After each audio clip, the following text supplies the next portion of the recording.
Imagine you are an apex predator of the prehistoric world, blessed with a massive frame, razor-sharp claws, and survival instincts honed over millions of years. Your ears can pick up the faintest sound of a falling leaf hundreds of yards away. In the freezing darkness of the Ice Age, you are stalking quietly through the mist. Every single sense is tuned to maximum tension. Suddenly, from a distant rocky gorge, a sound pierces the silence, the desperate distress call of a helpless cub. It sounds trapped, injured, and bleeding. Adrenaline floods your system. Every instinct tells you the opportunity is real. Caution fades as your attention locks onto the echoing cries. The moment you clear the narrow pass, the sound suddenly disappears. There is no distressed cub. Nothing moves. Nothing calls back. Only silent limestone cliffs and an isolated stone basin. Then high above the jagged rocks, shadowy figures emerge. They never chased you. Instead, they were waiting. You weren't trapped by food alone or by brute force. You may have been lured by something far more difficult to recognize. Sound itself. Across prehistoric landscapes, natural echoes, unfamiliar terrain, and carefully chosen locations may have allowed experienced hunters to influence how animals reacted long before anyone understood the physics behind those effects. Whether every hunt unfolded exactly this way remains impossible to know. But discoveries from archaeology, acoustics, and ancient musical instruments suggest our ancestors may have understood far more about sound than we once imagined. Let's decode that possibility. From the remarkable ways brains locate sound to the landscapes that may have turned echoes into invisible weapons. To understand how acoustic traps might have worked, we first need to understand how the brain locates sound. Animals estimate the direction of a sound using tiny differences in the time it reaches each ear.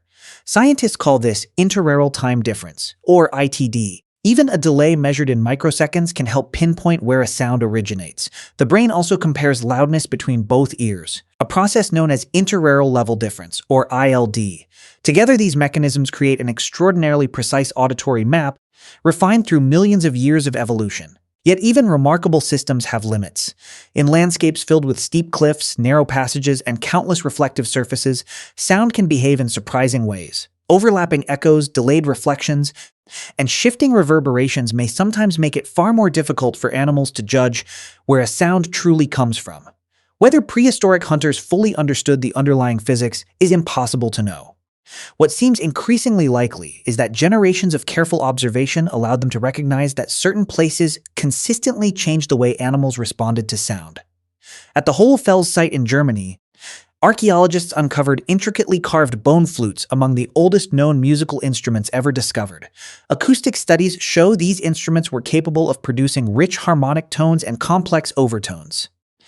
Some researchers have suggested that when played within echo-filled landscapes, such sounds could have behaved in unusual ways, as reflections overlapped and spread through the terrain. Rather than hearing a perfectly clear direction, an animal may have perceived a far more confusing acoustic environment than it normally encountered. Hunters may never have described this in terms of ITD or ILD. They didn't need to. Experience alone could have taught them which sounds and which landscapes consistently worked in their favor. Many animals respond powerfully to distress calls, especially parents protecting their young. Certain frequencies are particularly effective at capturing attention across numerous species. It is possible that experienced hunters learned through observation and repeated success how to imitate sounds that naturally provoked curiosity, alarm, or protective instincts. To amplify those effects, they may also have taken advantage of natural stone basins and narrow valleys. Limestone reflects sound exceptionally well. Instead of simply making sounds louder, these landscapes could create layers of echoes arriving from multiple directions, making the acoustic environment far less predictable. For a herd already on edge, even a brief moment of hesitation or confusion could change the outcome of a hunt. The hunters didn't necessarily need to run farther. They needed the landscape itself to do part of the work. Every cliff, every echo, every carefully chosen location may have become another advantage shaped by generations of observation. Beyond flutes, prehistoric hunters almost certainly relied on their own voices. By changing breathing, resonance, and vocal tract shape, people can produce remarkably different sounds. Some may have resembled distressed animals. Others may have sounded larger, deeper, or more threatening than the person producing them. Whether intended as attraction, intimidation, or simple communication, these vocal techniques remind us that sound itself may have been one of humanity's earliest hunting tools. Yet sound alone wasn't enough. To become truly effective, it had to work together with the landscape itself. Sound was the bait. The destination was the kill zone. Long before written maps existed, prehistoric hunters learned to read the landscape with remarkable precision. Natural funnels, steep ravines, narrow valleys, blind corners. Places where movement became predictable and escape became increasingly difficult. Rather than relying on speed alone, hunters may have guided animals toward terrain that naturally limited their choices. A frightened herd rarely moves as individual animals. It behaves as one. Once enough individuals commit to a direction, the rest often follow. Experienced hunters may have understood this instinct long before anyone could explain the psychology behind it. Positioned along ridgelines, different hunting groups could have coordinated calls, shouts, or other sounds from multiple directions. Whether intentionally timed or simply refined through experience, those signals may have encouraged herds to continue moving toward the same narrowing corridor. With every step, escape routes became fewer. Pressure increased, panic spread through the herd. Then came the place where the landscape itself changed everything. Some valleys absorb sound differently from open plains. Others suddenly interrupt familiar echoes. Dense vegetation, irregular rock surfaces, soft ground, or unusual terrain can all alter the way sound travels. For an animal that depends heavily on hearing, entering such an environment may have been deeply unsettling. The familiar acoustic world suddenly felt different. Sounds no longer behaved as expected. Echoes weakened. Directions became less certain. Even a brief moment of hesitation could be enough, not because animals became completely disoriented, but because uncertainty slows decisions. And in hunting, a single hesitation can determine survival. This was the moment hunters had been waiting for. Instead of exhausting themselves in long pursuits across open ground, they could attack from positions that offered natural advantages. Higher ground, restricted escape routes, predictable movement. The landscape itself became part of the strategy. Archaeology preserves many examples of places where animals were repeatedly driven into confined terrain. Sites such as the famous North American bison jumps demonstrate that prehistoric hunters understood how geography could multiply hunting success. Exactly how every drive unfolded will probably never be known, but the repeated use of the same locations suggests that successful landscapes were remembered, revisited, and passed down through generations. Sound may have been only one part of that system.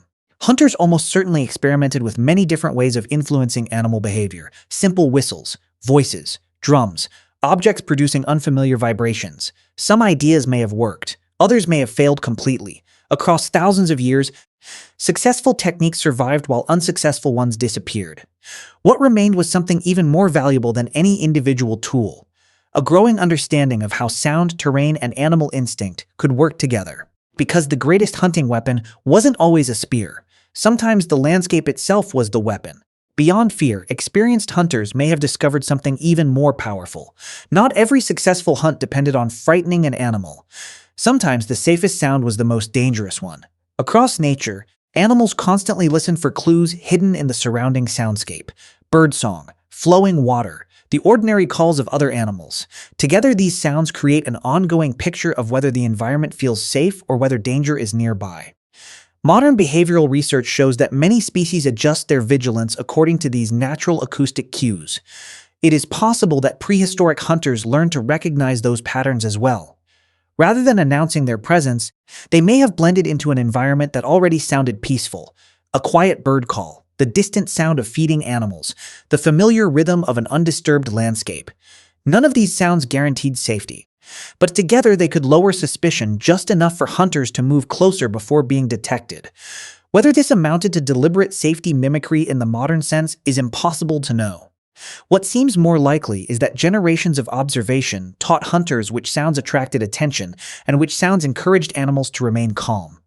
Yet every advantage carried its own danger. A distress call intended to attract prey might also attract something else.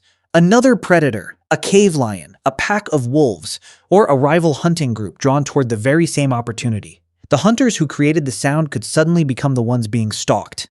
The trapper could become the trapped. That possibility demanded something beyond individual skill. It demanded coordination. Some people watched the valley. Others guarded the ridges. Some focused on the herd. Others scanned the surrounding wilderness for unexpected threats. Every person had a role. Communication became just as important as weapons. Long before written language, coordinated hunting almost certainly relied on shared signals, hand gestures, body movement, eye contact, simple vocal calls. None of these had to be complicated. They only had to be understood by everyone involved. With each successful hunt, experience accumulated. Knowledge was remembered. Techniques were refined. Parents taught children. Older hunters guided younger ones. Generation after generation, practical lessons survived because they worked. The Ice Age eventually came to an end. But humanity's understanding of sound never disappeared. Today, shepherds still guide livestock with whistles. Wildlife managers use carefully designed sounds to influence animal movement. Conservation teams rely on acoustic signals to monitor endangered species. Modern technology has expanded these ideas far beyond anything prehistoric people could have imagined. Yet the principle remains remarkably familiar. Sound doesn't have to touch an animal to change its behavior, and perhaps that realization began far earlier than we once believed. Mastering sound may have been one of humanity's greatest cognitive leaps.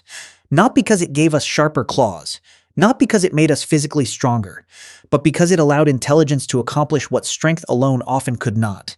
Across countless generations, prehistoric hunters learned to observe patterns that other predators ignored.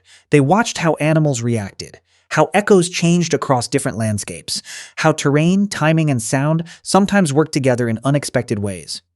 Whether every technique described in this journey was used exactly as we've imagined can never be known with certainty. The archaeological record preserves only fragments: bones, tools, landscapes, ancient musical instruments.